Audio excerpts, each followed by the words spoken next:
Hello. Even though I am a huge fan of role-playing games and puzzles and immersive storytelling, there is a world beyond the tabletop that I'm just not that familiar with, and that is escape rooms. Even though they make use of all of those same ingredients to create immersive, time-based, real-world adventures with stories and sets and all kinds of amazing things, I just haven't gotten to know them very well. So I thought in my quest to learn more about the current state of gameplay around the world, I would speak to a couple of friends who know escape rooms inside and out. My guests today, David Spira and Theresa Wagner, work at Room Escape Artists, where they review all sorts of different escape rooms from around the world, and they explore the industry in which those escape rooms operate. We had a really fun conversation that looks at the overlap between escape rooms, the immersive storytelling, the mechanical brilliance, and tabletop gaming. And we also got into the relationship between role-playing that crosses across both, and Warhammer as well specifically. Not to mention the actual Warhammer escape room that is in Nottingham right now. I'm Jordan, this is Jordan Sorcery, and today I'm in conversation with David and Theresa from Room Escape Artists.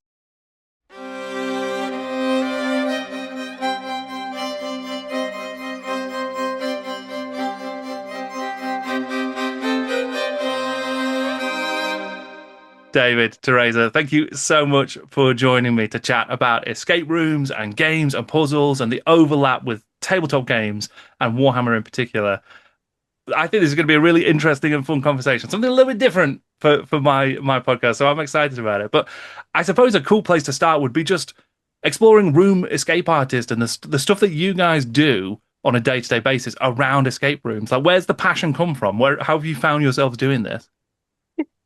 Oh yeah, this is I'm really excited to have this conversation also. I love having offbeat conversations with people in adjacent spaces. Room Escape Artist is 12 years old now this month, I'm not which even is that old. um I started it with my wife Lisa, who is not Teresa, and we have been writing about the escape room industry daily for a very long time. We put out lots of daily written content, reviews, tips for players, tips for designers, industry commentary. We do a lot of advocacy work around safety and all sorts of different stuff. We have a podcast, Reality Escape Pod, and also where we interview creators of immersive games and do deep dives, not dissimilar to what you have been doing here. And then we also have PG's Playhouse. Me and my podcast co-host, PG Law, two-time Survivor player. She and I, we make puzzles and do all sorts of interesting things with trivia with guests. And Jordan, you have been there. And then we also have a convention, and we run escape room tours to destination cities all over the place. We do a lot of stuff, and Theresa helps with a wide variety of those things. I kind of jump in anywhere they need a gremlin to kind of mess things up, whether it's a game designer to think crazy and outside the box, whether it's a graphic designer to make the most absurd things in MS Paint. They always call me for the weird projects, and I'm always there for it. Teresa is sort of my partner in chaos. Oh yeah, as I play Chaos and Warhammer, so it's perfect. Amazing. I mean, what is it about escape rooms in particular, though, that sort of drew you in and made you so invested in that world and that business? For me, I started out as a tabletop gamer and a video gamer, and I really loved local co-op, local competitive. I loved LAN parties. And when video games started to shift more online, and then also I became an adult and I wasn't just hanging out with my friends every night, I really started to feel like the gaming space wasn't meeting the needs that I had. And then it was around that time that I found escape rooms, which are inherently in person. You have to be playing in person with your friends. You're having all the fun together, and then you go out and you have a drink, you have a bite to eat, and you talk about the adventure you just had. And it's a little bit more bite-sized. It's not a huge level of commitment. And that really spoke to me and sung to me. And yeah, that's what sucked me in. How about you, Theresa? Yeah, I escape rooms are one of the things. Somebody brought me to one for my birthday about almost 10 years ago at this point. And I have been a competitive person my whole life. I grew up in esports teams all over. I grew up playing Warhammer. I grew up playing competitive board games. I was a competitor through and through. Anything that you can make a competition, I'm sold on. So the minute I played my first escape room, I was like, wait, there's a leaderboard, there's a timer, and there's things that I can do. And then there's also a checklist of escape rooms in the world. I wonder if I could hit them all. And as the years went on, I actually shied away from hitting records. I hate breaking a record in an escape room now. But the more and more I played them, initially I went in from this competitive aspect of I can play more than my friends. I can beat their times. This could be really cool. I could be on leaderboards.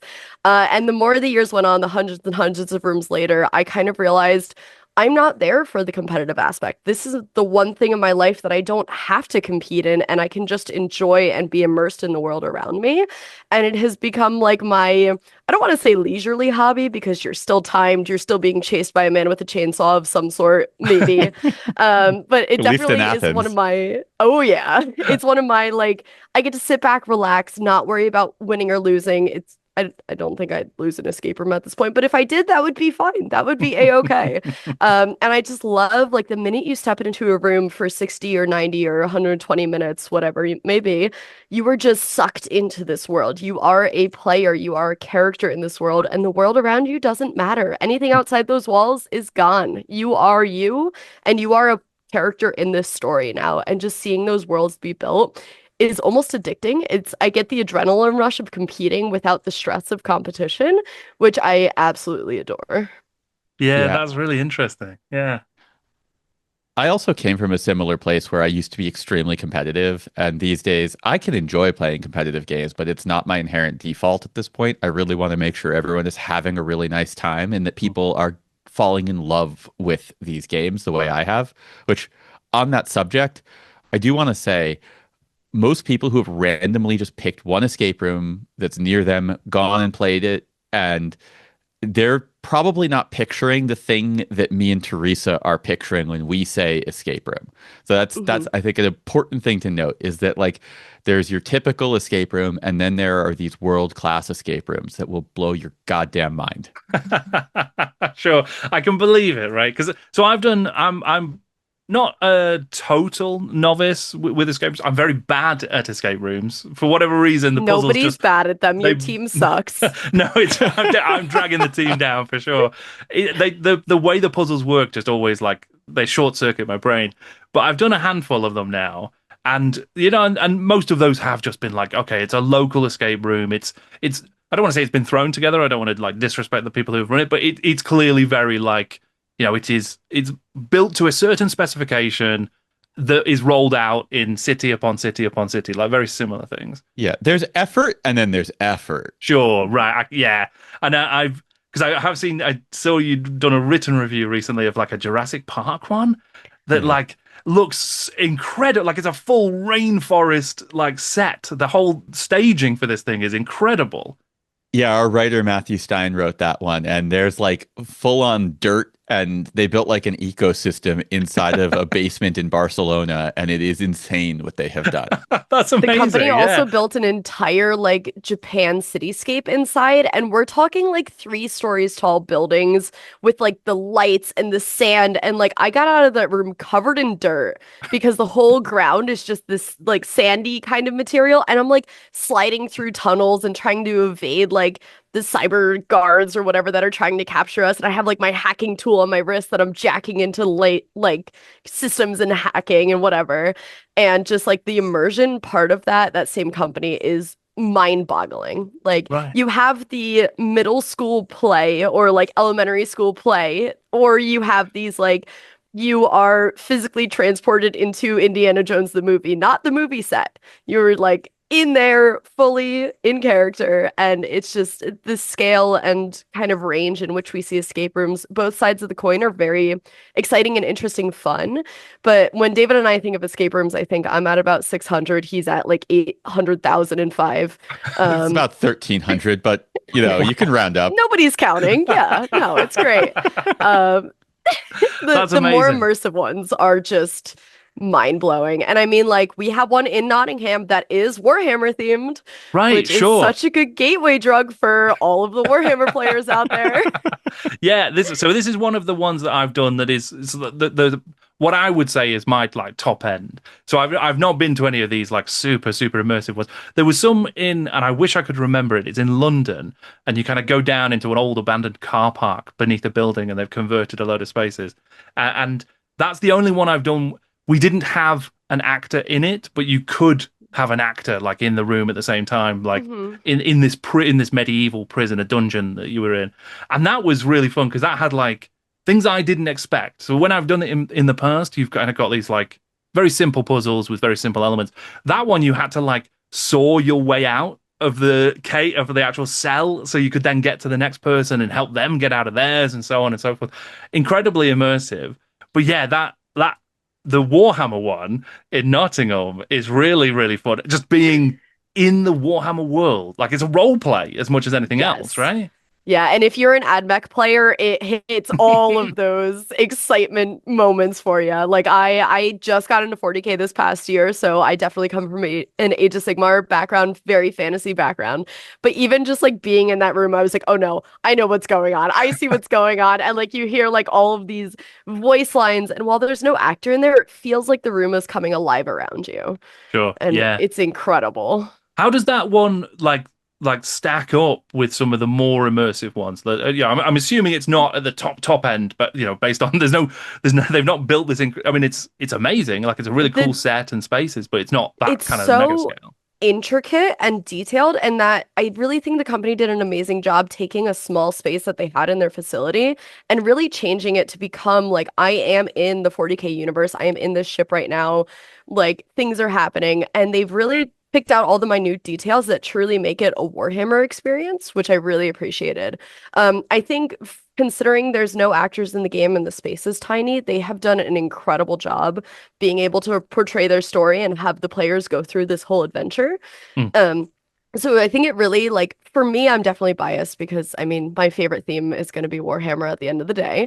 But as I had a player with me who had never played Warhammer before, had no idea what the universe was, and still loved the escape room. So it's really, I think they did a fantastic job of A, bringing the universe to people that had never been engulfed in this before, and B, really picking out the details that truly made it an authentic experience. Yeah. This is a Yeah. rare thing for licensed games. Right. A lot Yes. of the time, the licensed games kind of end up becoming monuments to compromise and not the thing that the true fans really care about.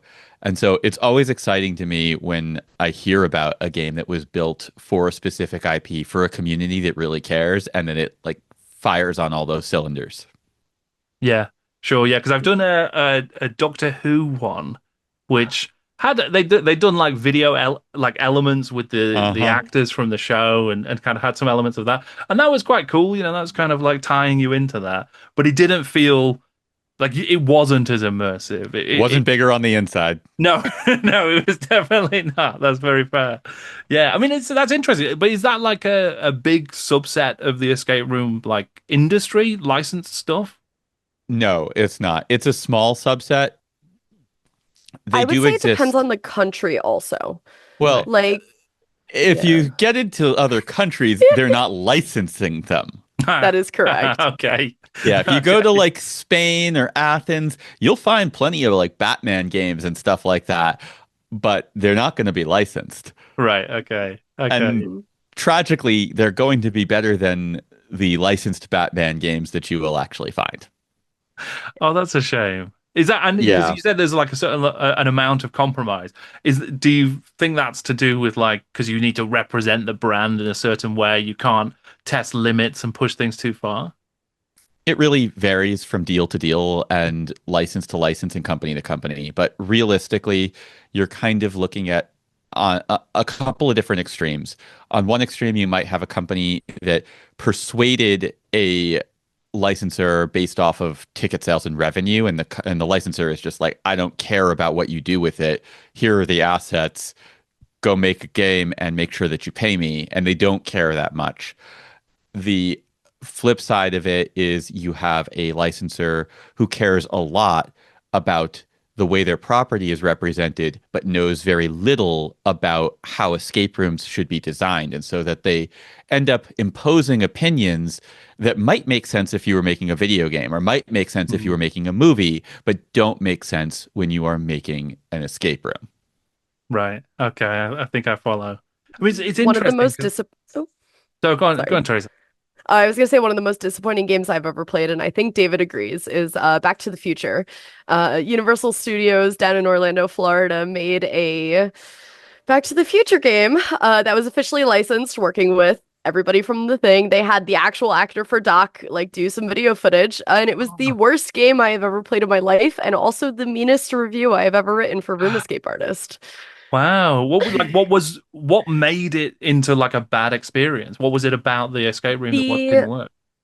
there's like a lot of things that are can be good about an escape room. There's the set, there's the immersion, there's the puzzles, there's the experience, there's the like hospitality of the staff, and every single bit of the escape room was lacking in so many different ways. Hmm. The staff wasn't passionate nor excited to be there. The game was broken. The sets were not exciting. They were just kind of like they went to the hardware store and picked a color of paint and painted the whole room pink. Right. The puzzles weren't fun. Either they made no sense or they were tedious and carried on. And just so many things were broken and sad. And the final sequence, you're supposed to see Doc, and he's like, "Thank you for saving me." The TV was off. We didn't even see it. We didn't even hear the audio. It was Oh just no. like, It here's the was game. I I think like Yeah. escape rooms are at their best, sort of like Warhammer, when the mechanics are reflecting the way you want to feel. Do you have an army that is lots of small critters that are going to pick you apart? Or do you have an army that is just a small number of very large things that are going to roll over you? The vibe of the mechanics changes the way that the games play. And when a designer really gets that, then they can make something really special. And when the designers are ignoring that, then they just make a room filled with puzzles. Right. Yeah, because this is something I'm really interested in actually, especially with seeing as you guys have done so many escape rooms. Like, how do surely like the puzzles end up being repeated and like the actual challenges become less difficult because you're seeing this, or like it's like when you do loads and loads of crosswords and you become Mhm. familiar with like how crossword clues work. Do you see that sort of thing? It's always this kind of puzzle, so that means the solution must look something like this. There are puzzle languages. Like crossword has a language, cryptic crossword has more of a language. There are these things that you can start to pick up on, and that as an experienced puzzler, you can kind of start to short circuit this stuff. The creativity is in how you're choosing these things, how you're fitting them into the world, how you're theming them, how you are making them feel like they are actions that make sense in the space that you're in and the thing that the game is asking you to do. So, like to put it into like video game terms, if you're making a game like The Sims, you're not going to go and start putting shooting mechanics in there. That becomes a fundamentally different game. And so that's the thing with escape rooms. It's like you can have slower, more analytical puzzles in an environment and a timing that is asking you to slow down and be analytical. But if the game wants you to feel frenzied or chased or under pressure, then you don't want to have mechanics like that. You want to have quicker hit puzzles. Maybe they're skill based, maybe they're challenges, maybe there's some physical challenges that you want to have in there. There's a big blend of gameplay that you can pull from, and it doesn't all just have to be analytical puzzles. Right. Yeah. That's really interesting actually. And that really reminds me of like for example in like role-playing game design, so in tabletop role-playing games, where the mechanics really want to reflect the sort of vibe of the world and the characters that you want to be playing in those stories, because you can have mechanics that make your characters feel super strong and powerful. But if you're playing in a world like the Warhammer world, for instance, where it's really low fantasy and it's quite gritty and dark, and you're supposed to be, you get slashed by the rock, you scratch yourself on a nail, and you're going to get infected, and then something's going to go wrong, and your arm's going to fall off. That doesn't happen to these super powerful heroic characters. So the mechanics need to reflect that and sort of change to set the tone almost for like the table. Yeah, It has like been so cool recently to kind of jump around game systems. Like I've played Warhammer for the last 4 years and didn't really jump around game systems, but a game called Trench Crusade has come out recently where you're in the trenches in World War One, but it all happened differently and there's demons now. And playing in the Trench Crusade universe where it's everything hurts and everything sucks, and it feels very similar to Warhammer Necromunda, where it's like your leg could blow off and your guy's movement is halved now, and the more like I don't want to say fluffy, but the gameplay mechanics that back up the story have been so exciting to delve into.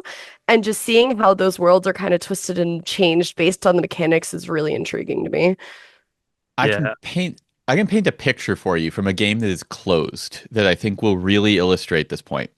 It was a game called Stay in the Dark by a company called Dark Park in the Netherlands.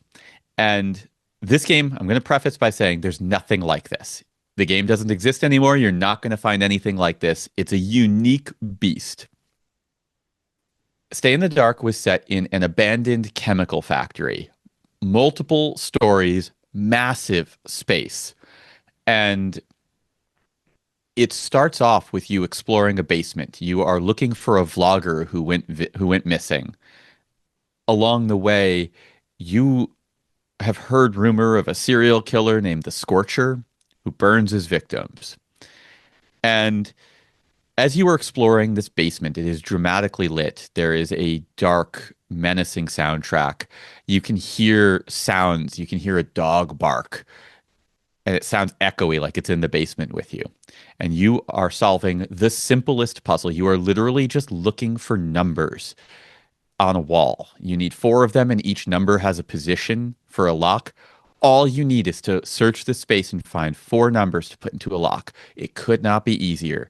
There is no actor in there with you. It is just you and your teammates and this menacing environment, and you feel terrified of the unknown. And eventually you find all of those numbers and you open up the lock and you go up this very tall staircase and you find yourself outside in a fenced in area and you find a headstone.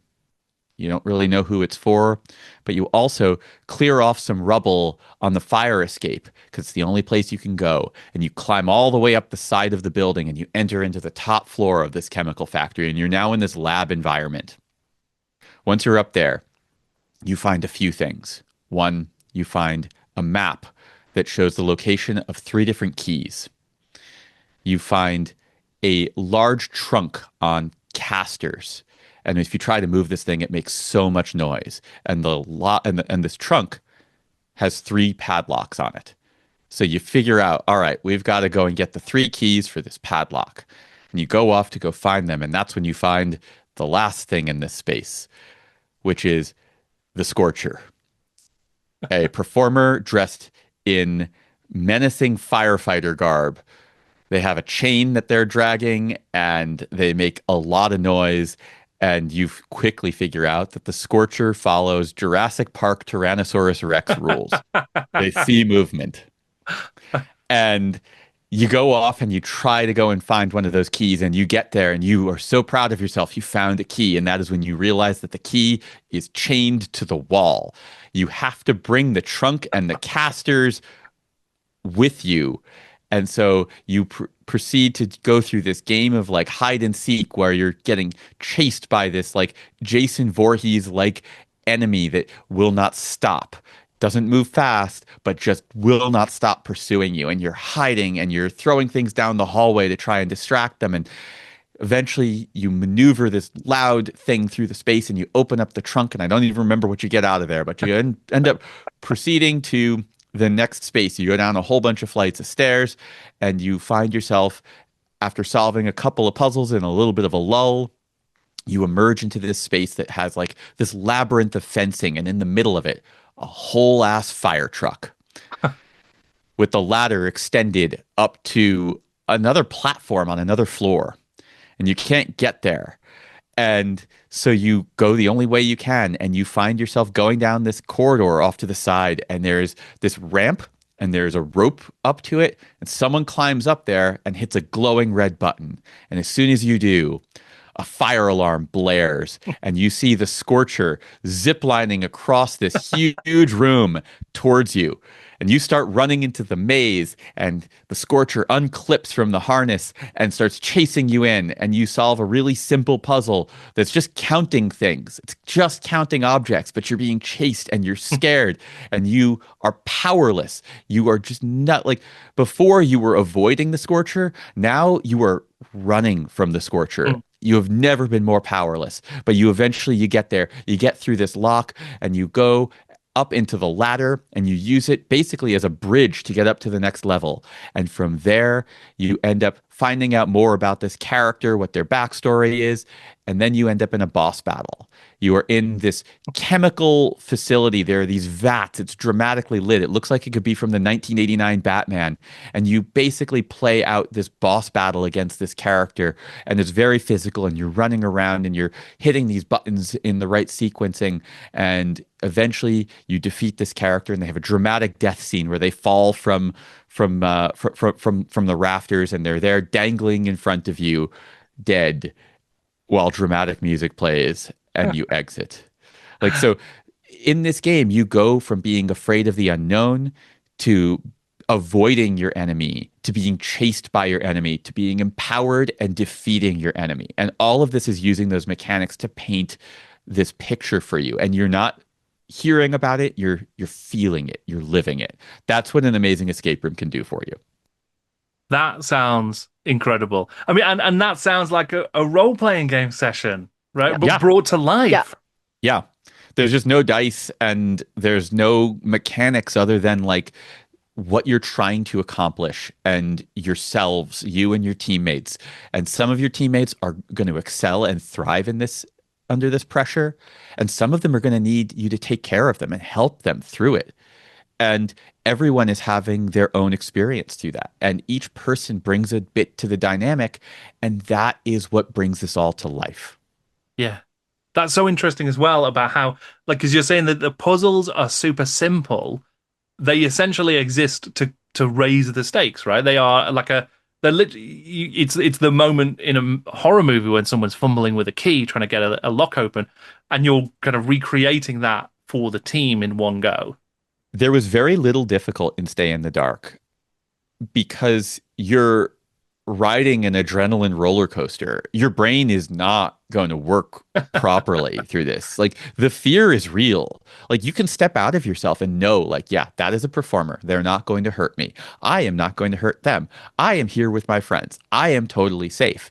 But that's not how you're feeling while you're living in the moment. And that's where the magic is happening. Yeah.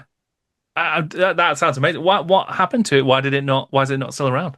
So Dark Park, the company, is still around. They have a couple of locations in Zoetermeer and in Delft in the Netherlands. They're one of my personal favorite companies. This was a short-term rental. It was basically a rental until the building was torn down. And it is becoming luxury apartments. All things must become luxury apartments. That's amazing though. That does sound really, really cool. Kind of reminds me of the horror houses, the sort of haunted house experiences you can do. Or I don't know if you're familiar with not an escape room, but kind of of a theatrical similar sort of experience that existed in the 90s in London in the Trocadero Centre. So this was based on the Alien movies. So it's called Alien War, and it was basically they recreated Aliens, the second Alien movie. And someone was just telling me about this last week. What? This sounds so cool. Absolutely amazing. Yeah, I mean, very sadly, never got to go. I did go to the actual Trocadero Centre. I've seen the outside of it when it was all made up to look like the actual, it was like the colony from the start of the Alien movies.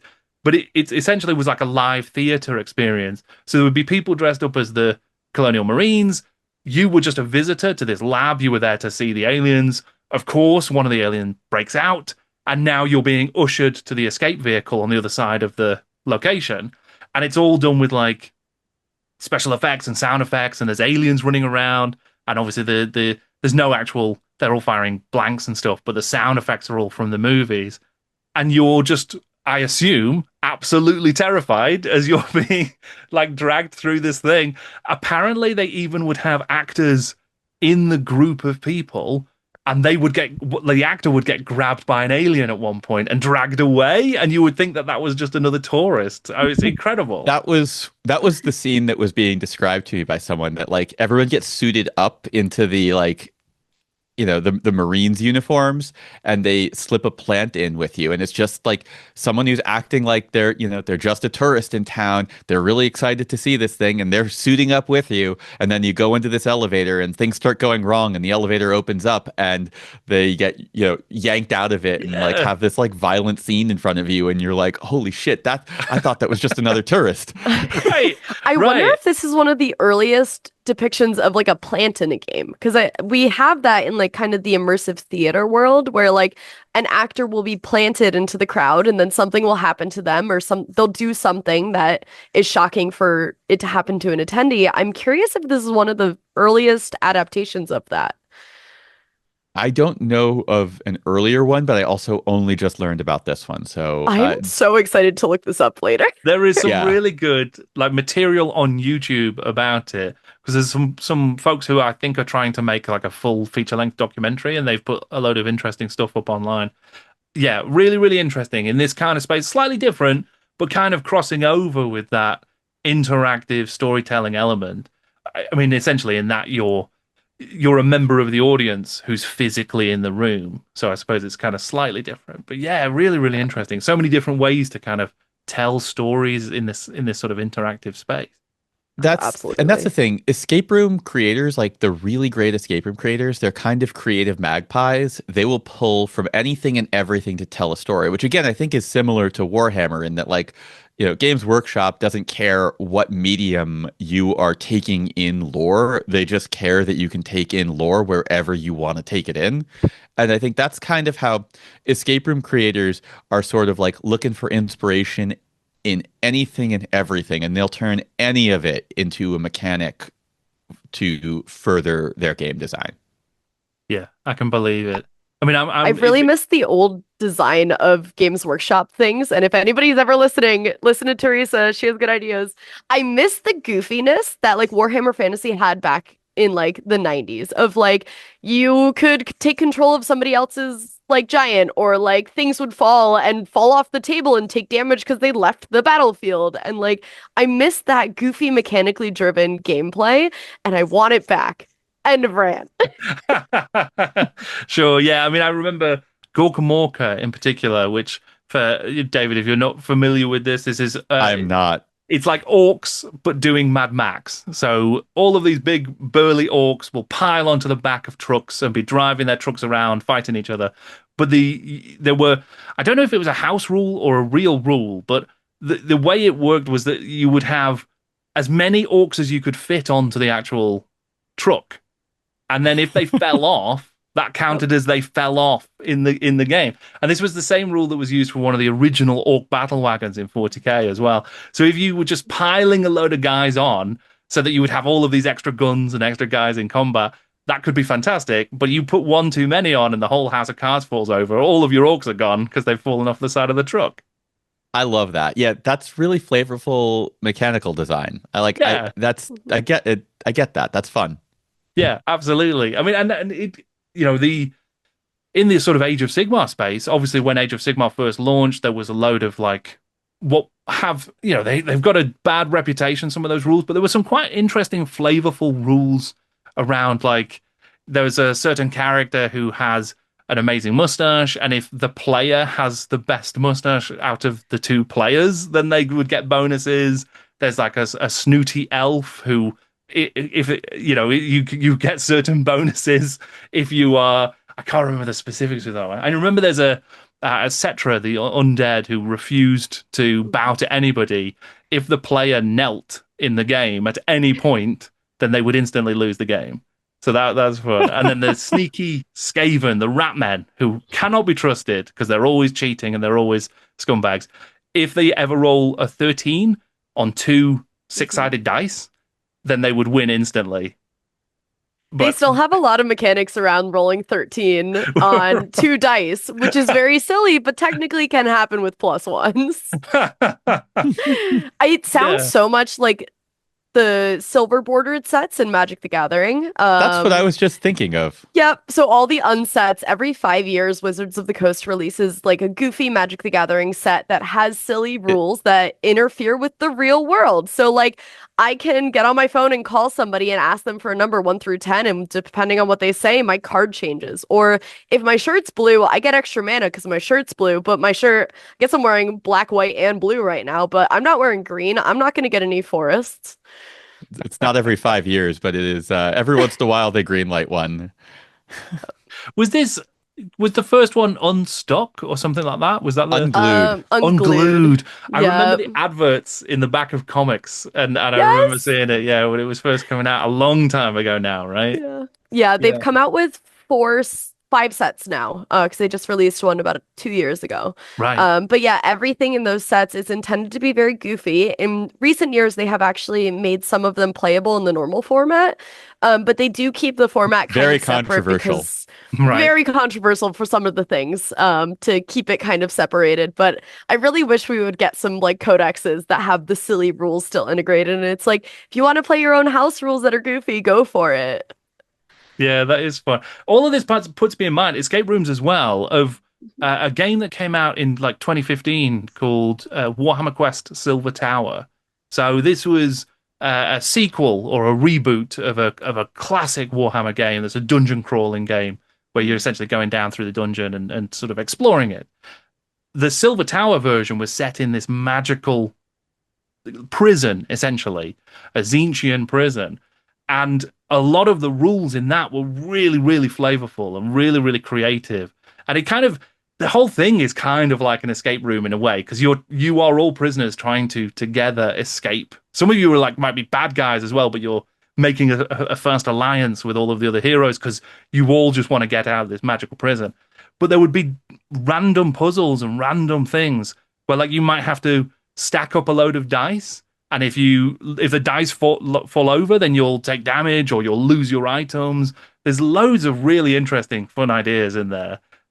Yeah, really, really good stuff. That is very escape roomy, I think. Silver Tower. Yeah, Yeah. ever since I played Cursed City whenever it came out, I think 2020, and loved it, but it didn't have the puzzly aspect, and everybody keeps saying like, "Hey, go check out Silver Tower," and it is so hard to find a copy of it in the US right now. Like I have it on alerts, and I don't want to pay $500 for a copy of it. Sure. But I've heard amazing things about how puzzly it is, and I don't know if you heard Dark Water just got announced, which is the Yes. newest game in the Warhammer Quest trilogy, I guess, or however many they're releasing. Yeah. I'm so excited and really hope. I mean, like, I feel like Silver Tower, Dark Water, maybe we're getting back to a little bit of the like puzzly aspect of it. I don't know if I trust Nurgle to really pull the puzzly aspect out, but I mean, we'll still have a goopy good time regardless. Very much looking forward to Dark Water, but Silver Tower, yeah, the Tzeentchian aspect, the puzzler Yes. in chief is very interesting. Oh, yeah. If you ever get your hands on a copy, Theresa, I'll play it with you. I'll bring it for Christmas. But yeah, highly recommended. I think for anyone in the escape room business, because I imagine there's a lot of stuff that you could sort of, at the very least, borrow some of that flavor and that feel.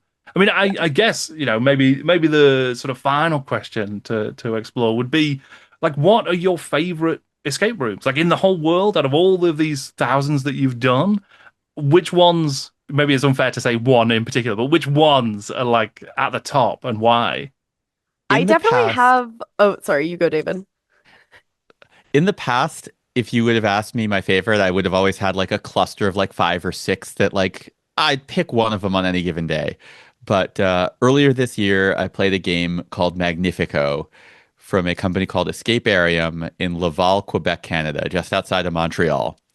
This is currently the top-rated escape room company in the world for very good reason. And Magnifico, it's 2.5 hours. It has 3 actors. It takes you on a full story arc through this enchanted circus, and it is beautiful, and it's so joyous, and the puzzles are amazing, and everything is just so evocative, and I fell in love with that. So that's my current top. Yeah. What about you, That Theresa? game is earth-shattering Like it took every I was crying so hard after because I was like, I don't know Same. what's gonna top this. But that is, while I think it is the best escape room I've ever played, it is not my favorite. There is a game that is out in Belgium called Demise of the Gracers. If you don't know what a Gracer is, it is a person obsessed with trains. They Kind love of a trains. derogatory term. Yes, a Right. little bit. And so this game is the closest I have ever felt to being in a video game in the real world. Definitely not for everybody. It's a super physical game. But it is played in an actual train yard in actual trains at night, so it's in the dark. And you are running around this train yard. You basically have like a Pip Boy from Fallout looking thing, and you're going on quests to level up yourself, like physically in the game, level up your teammates, and complete quests to be able to do things in the story. Um, so basically, everybody can kind of find their place in the gameplay. And while you're not necessarily solving your typical puzzles, you're not unlocking things, you're going along this story, you're in this train yard, you're trying to evade these Greisers coming at you, and you're trying to figure out what's going on there, what are the mysteries of the train yard, and kind of how do you escape and survive this 4 hour incredible experience. I was drenched head to toe in sweat. I was out of breath after 4 hours, and it was just the coolest. Like, I felt like I could fly. I could have like jumped off a building and been fine after that. I was just in my element, going so hard, and we had such a good time in that game. We went so hard in that game. It Yes. really was a remarkable experience, and also the lore of it, very grimdark. Yes. That sounds very cool. Yeah, another sort of horror element. It feels like horror is like a really something you can tap into with these kind of games. Yeah. Horror evokes a lot of emotions that, while you can absolutely do in other genres, for me, like horror builds up that heart rate. It makes me think about it. And I also feel like I think about horror games longer. And not saying I think other genres absolutely can knock it out of the water without any scary elements. But like I know the horror is kind of easier of a design space to be memorable and exciting in sometimes. So we definitely see a lot of strong horror games. Yeah. Are they, given that they're like, I mean, you said they're really long, they're on location, they've got actors, and these are around the world. Are these quite expensive experiences? They vary in price, but as you start to climb up to some of these high-end ones that start to have actors that start to take 2, 3, 4 hours, the price does go up. They are like really inexpensive for what you are getting for them.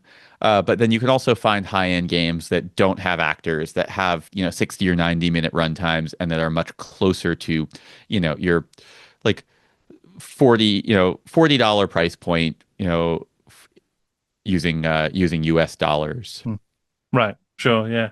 Yeah. Because it feels like, I mean, for such an amount of time and an experience like that, it probably does, it is worth paying a little bit more, I'm guessing. My feeling is that I am much happier spending a bit more money on something incredible than less money on lots of things that are fine. Sure. Mhm. Yeah, that makes a lot of sense. Well, I could talk about this all day, but I think that what a fantastic, interesting conversations, David, Theresa. Thank you so much for joining me. It's been really, really fun. Thank you so Thank you much for for having having us. us. Yeah, this has been a ton of fun. Mhm. Awesome. Thank you. Massive thanks to David and Theresa for joining me. I had a really fun time. There is so much to appreciate about escape rooms and that overlap. It's definitely given me a newfound impetus and a desire to check out more escape rooms, to revisit some of that, and maybe steal a few ideas for role-playing games and that kind of thing as well. If you would like to find out more about Room Escape Artists and what they do, I've included a link to their Patreon down in the description below. They've also got a couple of amazing podcasts, including one that I was recently invited on to join as well, and that is PG's Playhouse, where David and I were teamed up to try and solve very clever and fun word puzzles set by PG Law, the host. It was a really terrific experience. Turns out I'm not very good at puzzles, actually, but I had a lot of fun. There's 2 episodes. One is already out right now. It's about Warhammer, or at least there are tool-related puzzles that sort of tie into Warhammer, and I talk a bit about my work here, so you can check out that. That's linked down in the description below as well. I also thought it would be worth me including a link to the actual Warhammer escape room by Escapeologic. That is down in the description as well. You can go and check that out in Nottingham. I have done that actual escape room. I was not very good at it, but it was a terrific experience. Really good fun. So that's just there if you want to check it out. And of course, if you would like to support the work I do here, you can check out my Patreon, patreon.com/JordanSorcery, where I share behind-the-scenes information, exclusive and early access content, interviews, research, lots of other stuff like that. I always appreciate your support. And if you're not able to do that, that's absolutely fine. But if you could like and share my videos, that would be hugely helpful as well. Thank you once again to David and Theresa. Thank you for joining us. I'm Jordan, and this is Jordan Sorcery.